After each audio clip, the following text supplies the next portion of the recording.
ایک بزرگ تھے جن کا معمول یہ تھا کہ 1,00,000 مرتبہ درود شریف پڑھ کر کچھ عرصے بعد نبی علیہ السلام کو تحفہ بھیجا کرتے تھے، پھر 1,00,000 درود شریف پڑھ کر پھر تحفہ بھیجا کرتے تھے۔ ان کی زندگی کا یہ معمول تھا کہ لاکھوں مرتبہ انہوں نے نبی علیہ السلام کی خدمت میں درود و سلام کا تحفہ بھیجا۔ ان کو ایک مرتبہ خواب میں نبی علیہ السلام کی زیارت نصیب ہوئی۔ وہ فرماتے ہیں کہ میں نے نبی علیہ السلام کو دیکھا، آپ کا سینے انور گریبان کھلا تھا اور کچھ داغ تھے جیسے زخم کے ہوتے ہیں، تو میں دیکھ کر ذرا حیران ہوا، قریب ہوا۔ میں نے کہا اے آقا صلی اللہ علیہ وسلم، مجھے آپ کا سینہ چھلنی نظر آتا ہے، زخم کے نشان نظر آتے ہیں، خیریت تو ہے؟ نبی علیہ السلام نے فرمایا ہاں یہ لوگ ہیں جو میری سنت کو چیرتے ہیں، وہ میرے سینے پہ زخم لگاتے ہیں۔ میں نے کہا اے آقا صلی اللہ علیہ وسلم، یہ کفار ہیں، زندگی بھر جنہوں نے آپ کو تکلیف پہنچائی، اب بھی وہ تکلیف پہنچانے والے کام کرتے ہیں۔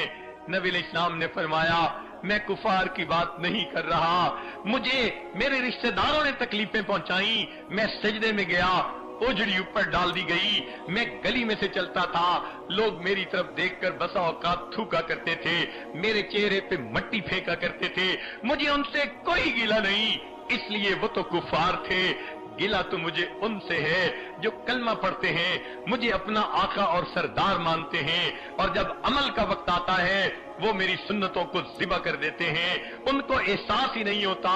ان کی وجہ سے آج میرا سینہ زخمی ہے۔ غیروں سے گلہ نہیں ہوتا، گلہ اپنوں سے ہوا کرتا ہے۔ فرمایا مجھے اپنی امت سے گلہ ہے، اس لیے کہ یہ ماننے والے لوگ تھے، جب انہوں نے میری سنت کا جو ہے وہ اہتمام نہ کیا تو غیروں سے کیا امید کی جا سکتی ہے۔ نبی علیہ السلام نے جب یہ بات فرمائی، ان بزرگ کی آنکھوں میں آنسو آ گئے۔ فرمایا تم تو غیروں کی بات کرتے ہو، ہم نے اپنے بھی آزمائے ہیں، تم تو غیروں کی بات کرتے ہو، ہم نے اپنے بھی آزمائے ہیں، لوگ کانٹوں سے بچ نکلتے ہیں، ہم نے پھولوں سے زخم کھائے ہیں۔ میرے آقا صلی اللہ علیہ وسلم خواب کے اندر غم زدہ حالت میں ہیں کہ مجھے غم ہے اپنی امت کی وجہ سے، جو کلمہ پڑھنے والے صبح اٹھتے ہیں، چہرے سے سنت کو ہٹا کر اس کو گٹر کے اندر ڈال دیتے ہیں، کھانے کی سنت کا اہتمام نہیں، پینے کی سنت کا اہتمام نہیں، گھر کے اندر